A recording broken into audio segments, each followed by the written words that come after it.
un elemento natural indispensable para el desarrollo de la vida y de las actividades humanas. Resulta difícil imaginar cualquier tipo de actividad en la que no se utilice de una u otra forma. En nuestro planeta cubre el 75% de su superficie, pero no todo el agua se encuentra en condiciones aptas para el uso humano. El 97.5% del agua es salada. El 2.5% restante es agua dulce distribuida en lagos, ríos, arroyos y embalses. Esta mínima proporción es la que podemos utilizar con más facilidad. Indicadores microbianos de la inocuidad y calidad de los alimentos.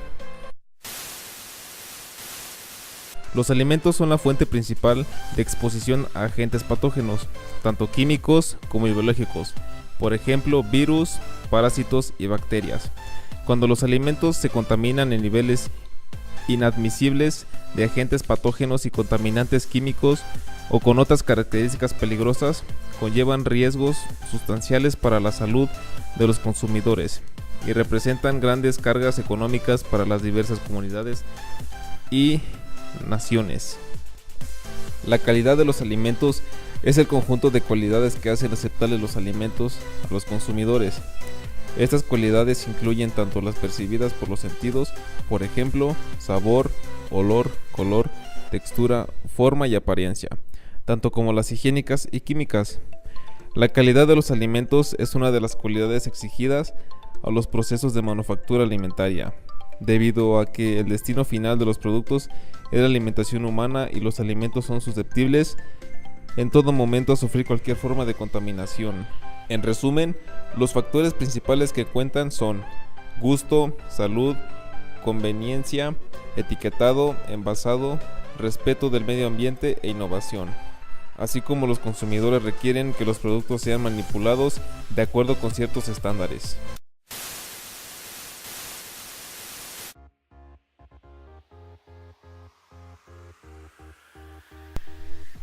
Fuentes contaminantes del agua.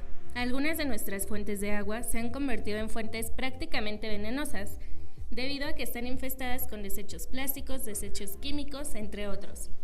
El abuso de lagos, lagunas, océanos, ríos y reservas conlleva a que tanto áreas urbanas como áreas rurales sufren de contaminación de agua.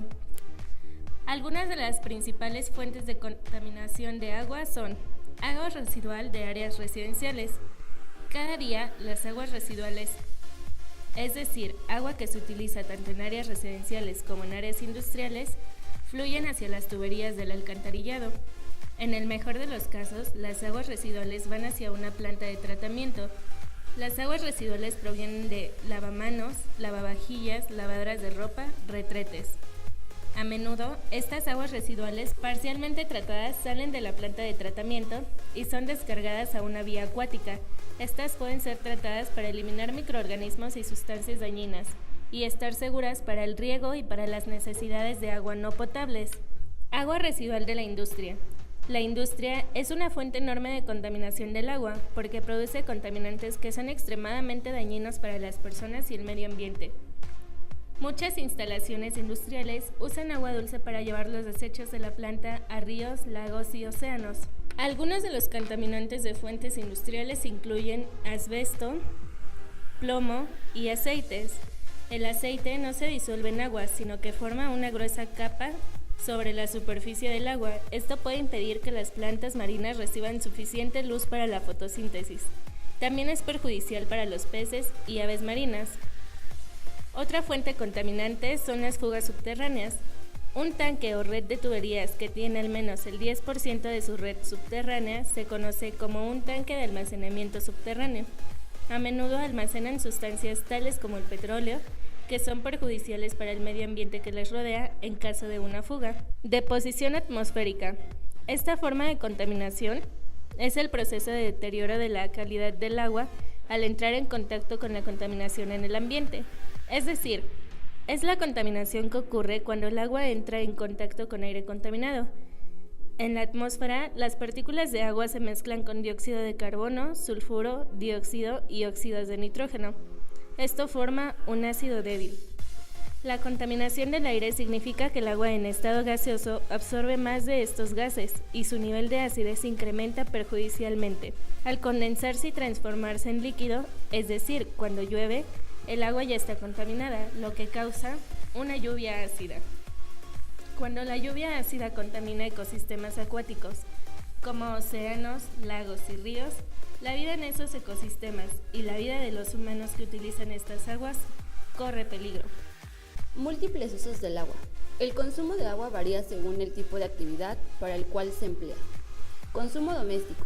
Comprende el consumo de agua en nuestra alimentación, en la limpieza de nuestras viviendas, en el lavado de ropa, la higiene y el aseo personal. Consumo público.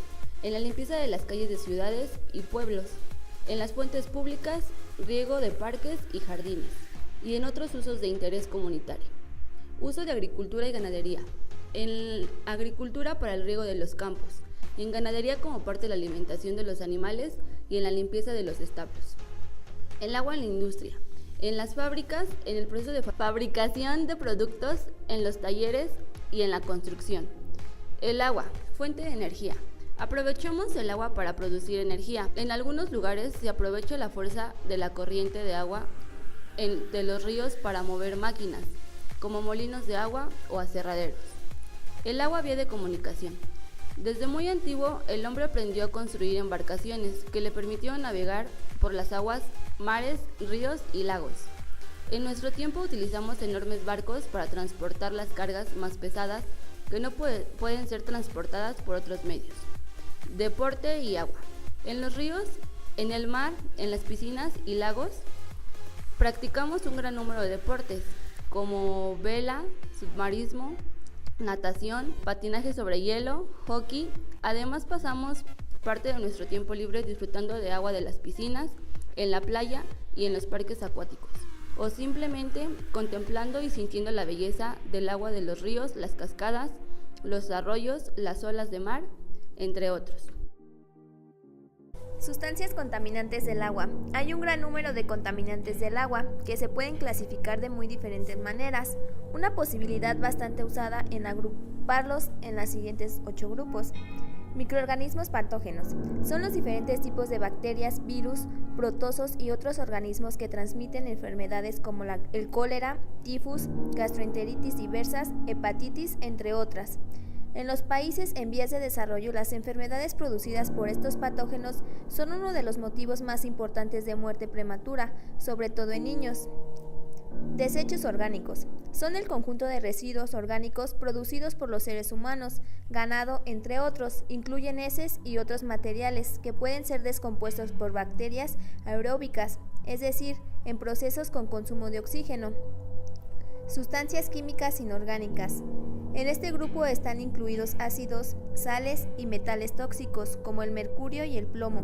Si están en cantidades altas pueden causar graves daños a los seres vivos, disminuir los rendimientos agrícolas y corroer los equipos que se usan para trabajar con el agua.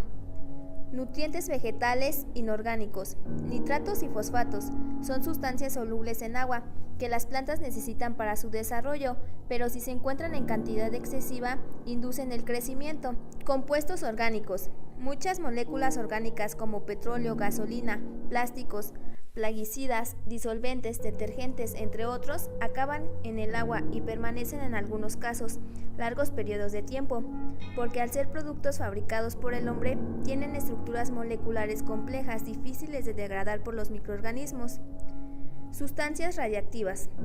Isótopos radiactivos solubles pueden estar presentes en el agua y a veces se pueden ir acumulando a lo largo de las cadenas tróficas, alcanzando concentraciones considerablemente más altas en algunos tejidos vivos que las que tenían en el agua. Contaminación térmica. El agua caliente libera por concentrales de energía o procesos industriales eleva. En ocasiones la temperatura de ríos o embalses con los que disminuye su capacidad de contraer oxígeno y afecta a la vida de los organismos.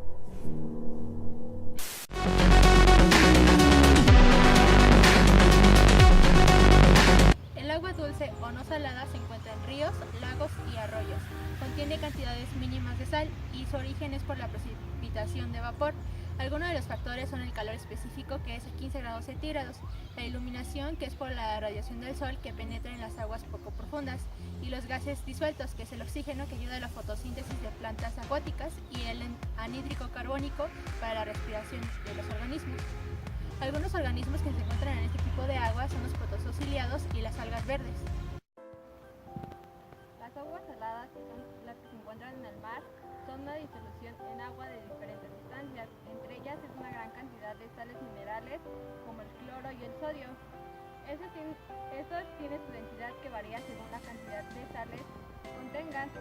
Tienen una temperatura moderada que va de los 18 a los 22 grados centígrados. Contiene bacterias halofílicas que necesitan de cloruro de sodio para su óptimo desarrollo. Estas se desarrollan más lento con relación a las bacterias del suelo.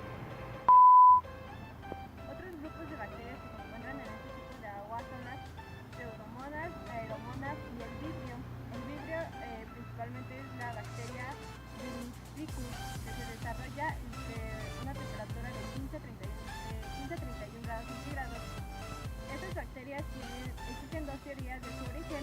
Una quiere decir que las bacterias viven en el mar, pero son terrestres y se adaptan a vivir en aguas saladas. La otra teoría nos dice que cuando se junta el río y el mar, la adaptación del agua dulce no ocurre y por lo tanto gana el agua salada. Estudios demuestran que una nueva bacteria en el agua salada es llamada Stylobacter salinus.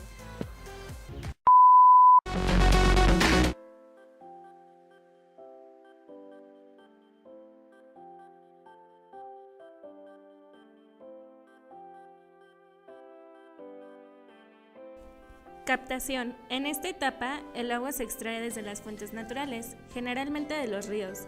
El agua proveniente de ríos requiere un proceso más completo en su tratamiento al estar expuesta a la incorporación de materiales y microorganismos. El agua captada se conduce hacia la planta potabilizadora utilizando dos tipos de sistemas, aducción o es el proceso por el cual se eliminan las partículas en suspensión, aplicando agentes químicos que producen que en estas partículas se unan formando los flocs. Esta aglomeración de partículas, al ser más pesada que cada partícula individual, se asienta, eliminando la turbiedad. El agua se ubica en una gran pileta donde permanece quieta para que se produzca la separación del líquido y de los sólidos, y se depositan en el fondo por su propio peso. Filtración. En esta fase el agua se separa de la materia en suspensión, haciéndola pasar a través de un elemento poroso, generalmente arena, cuyo resultado final es un agua más clara, en la que se han eliminado hasta un 95%. Se destruyen los agentes microbianos que pudiesen estar presentes en el agua utilizando diferentes productos químicos. Hipoclorito de sodio. Una vez finalizada la potabilización, el agua se lleva a las estaciones de bombeo, donde se distribuye gracias a la red de tuberías. Debido al coagulante del agua, este se vuelve ácida, por lo que es necesario añadir cal para convertirla en apta para el consumo.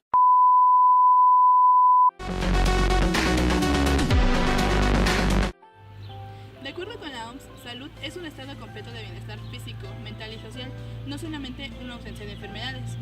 Un factor para contribuir a la salud de la población es el abastecimiento de agua de calidad. El agua es un recurso vital para el consumo humano. Actualmente se conocen riesgos sanitarios que producen enfermedades por medio del agua. Uno de los más importantes es la contaminación, ya que por medio de ella se producen parásitos y bacterias que afectan a la salud digna.